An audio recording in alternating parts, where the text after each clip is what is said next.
So, the Audi A6 has been around since 2018, so it is due for a facelift. But this is the year where we will see the new Audi A6 e-tron, and next year we will see an all-new Audi A6 replacement. So would it make sense for Audi to give the current A6 a facelift, as it is still a decent looking car with modern technology? Well, Audi have just done that, and today we are going to see if it was worth it giving this car a facelift, or is it worth waiting for the new A6 replacement or the A6 e-tron? Let's find out. Hello everyone, welcome to Everything Cars and More. This is the #1 place to be for car news and reviews. Sit back, buckle up, let's go.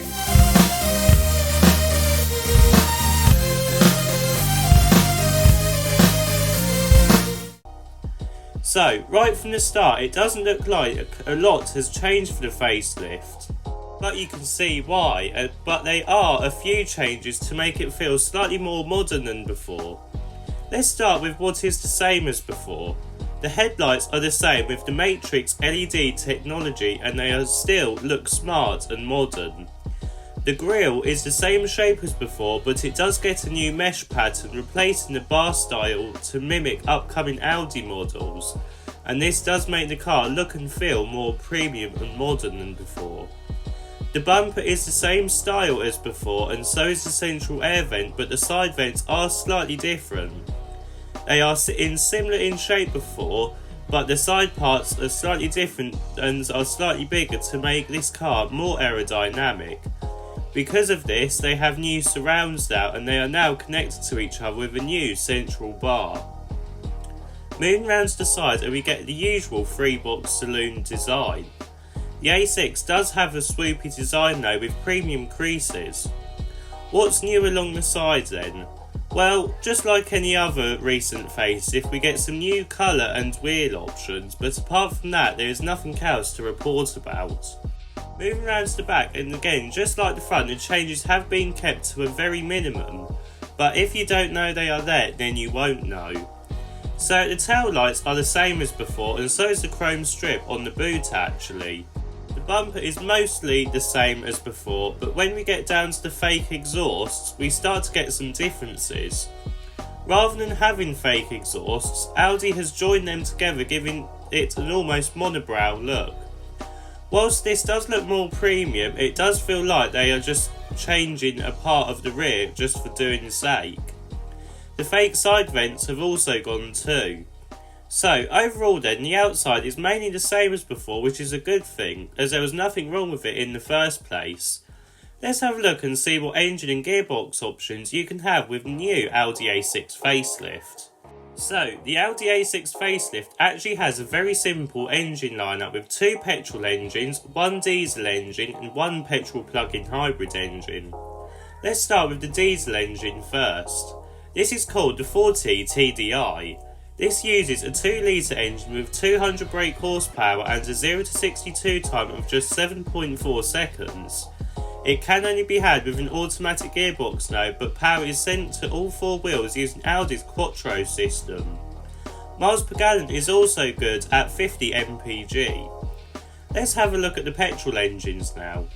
The first one is called 40 TFSI. This uses a 2-litre engine with 200 brake horsepower and a 0 to 62 time of just 7.3 seconds. Again, just like the diesel option, it can be only had with an automatic gearbox, but power is sent to the rear wheels this time. MPG isn't that bad at only 40 though. The next engine is the 45 TFSI. This again uses a 2-litre petrol engine with 260 brake horsepower. 0 to 62 time has been reduced to 6 seconds, and miles per gallon isn't that bad too at 37. It also has an automatic gearbox and power is sent through to the 4 wheels. Finally, let's have a look at the plug-in hybrid option. This is called the 50 TFSI-E.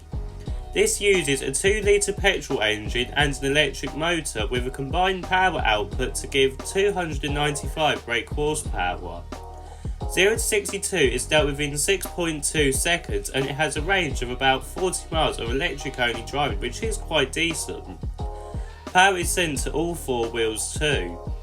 The price of the new Audi A6 starts at £45,240 and for the plug-in hybrid model it starts at £59,505.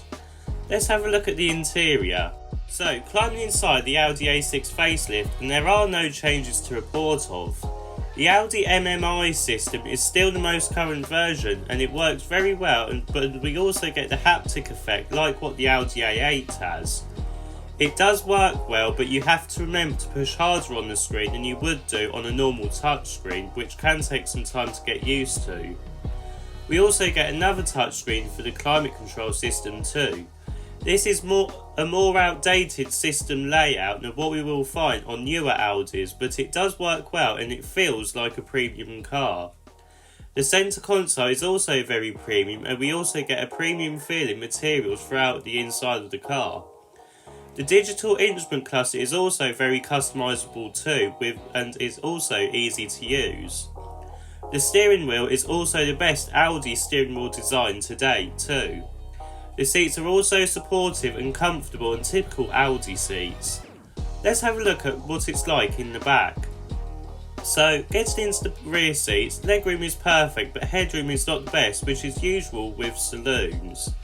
We do get some premium materials too, as well as an armrest and some air vents, and you can also opt for your own climate control system in the back. Let's have a look at the boot. So, opening the boot, and like any saloon, whilst it has a small opening, we do get a decent size at 530 litres. Sadly though, the plug-in hybrid model has the same issue as any Mercedes plug-in hybrid. Because the batteries are stored in the boot, the size of the boot has almost halved to 360 litres. This will be even less as you have to store the charging cables in the back too. Not the best option to go for, I would think. So, in summary then, what do I think of the new Audi A6 facelift? Well, considering we are getting an electric model this year and an internal combustion engine replacement next year likely to be called the Audi A7, I can see why Audi has only made very slight changes to keep the model fresh and relevant in today's Audi lineup. There was nothing wrong with the pre-facelift Audi A6, but this new model does improve on styling and whilst keeping the best parts of the pre-facelift model. Now may not be the time though to buy this one though. If you give it a year, but there will be cheaper options and cheaper offers on this exact model, and you will also find some great deals, better than BMW and Mercedes. It is definitely worth a look out as the new Audi A7 and A6 e-tron will be out by then.